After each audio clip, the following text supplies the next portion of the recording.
O que vocês entendem com essa sobra que está aqui? Eu falei que Deus ele dá com propósito.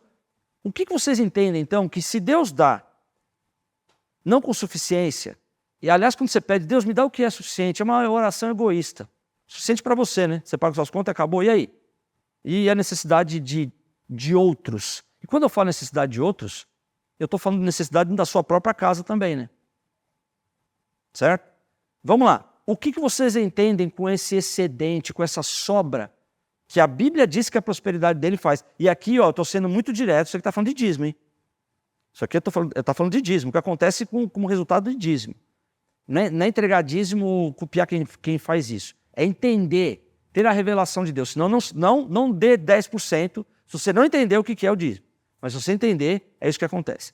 O que vocês entendem com esse excedente que Deus te envia? Para que é ele? Qual o propósito? Ajudar quem precisa em que necessidades, Hilda? Exemplo. A Zilda falou de comida, falou de que sobra, dá para alguém que precisa. O que vocês entendem como Deus dá em excesso, né? Além da sua necessidade ou do seu desejo? Qual o direcionamento disso? Quando você vê, ou quando você é abençoado, né, por alguém que tem, né, você percebe que ele está te abençoando porque ele tem excesso, ele tem abundância. É legal isso aí, não é não? Você aprecia a pessoa.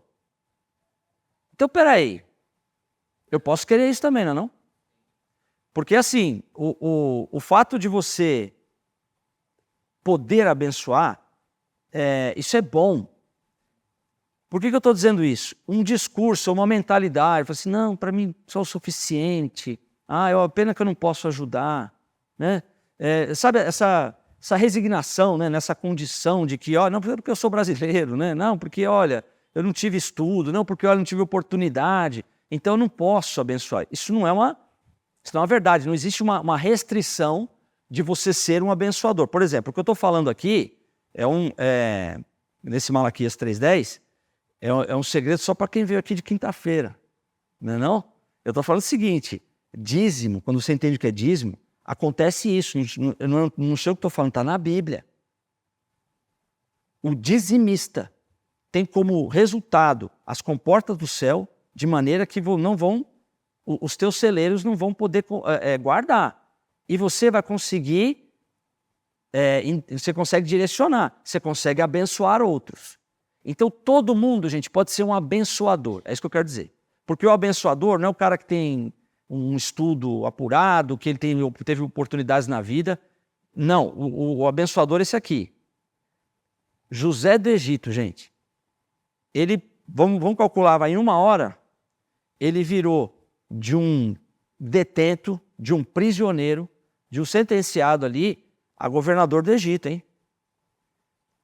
O que ele precisou para ter essa transição? Fala para mim. O que ele precisou para sair da condição de um detento para ser um governador? Favor de Deus. Ele não teve curso, ele não teve nenhum apoio dos caras lá que esqueceram dele. Foi o favor de Deus. Então o que a gente precisa para ser um abençoador não é currículo, é o favor de Deus. Aqui tem uma dica do favor de Deus. Tá claro isso? E sempre tem o que dar. Né? Quando eu chego para Moisés, né, eu falo, Moisés, o que você tem na tua mão para libertar o povo? Hein? Eu falei assim, eu tenho uma vara. Né? É o que ele tinha. Eliseu fala, mulher, o que você tem na tua casa? Eu tenho um frasco. Elias perguntou para a viúva, o que você tem na sua casa? Eu tenho uma botija de azeite e farinha. Eu vou comer e vou morrer. Então essas coisas que são poucas, o cara fala assim, se eu tivesse eu ajudava. Não vai. Essa frase, se eu tivesse eu ajudar. Não vai, porque já com aquilo que tem, né, não ajuda. Não é porque quando vai ter e vai ajudar, não vai. Então isso faz todo sentido, porque o generoso, ele só é generoso porque Deus é generoso com ele, porque Deus dá a ele. Mas ele que começou com a generosidade, né? Ele se dispôs a dar, falou, opa, eu tenho um duto aqui, eu tenho um cano que eu vou fazer fluir essa água aqui. Não é água parada. Aí vem, a água vem.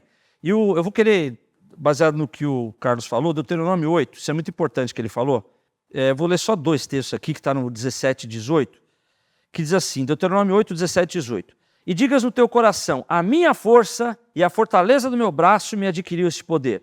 Antes te lembrarás do Senhor teu Deus, que é Ele o que te dá poder para adquirires Ele é o que te dá força para adquirires poder, para confirmar o seu concerto que jurou aos teus pais, como se vê nesse dia. E na outra tradução fala que ele que te dá capacidade para produzir riqueza. Então, capacidade para produzir riqueza vem de Deus. Gente, vamos entender o conceito de riqueza. Riqueza, o cara é rico, ele tem uma mansão. Riqueza é o seguinte, riqueza é o valor que você tem. Riqueza é assim, você tem uma família humilde que tem R$1.000 na poupança. Tá bom, aquilo é riqueza. Aquilo é o valor que aquela casa juntou em termos de dinheiro, de moeda. Aí tem uma outra pessoa que ela passou por umas experiências na vida e por aprendizado que ela sabe ser uma professora, um professor. Então ele tem um patrimônio intelectual. Isso é riqueza, isso é valor. Então tudo isso, alguém pode doar dinheiro, mas um professor pode doar o ensino, percebe?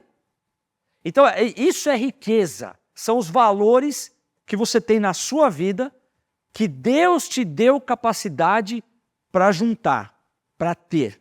Tá claro isso?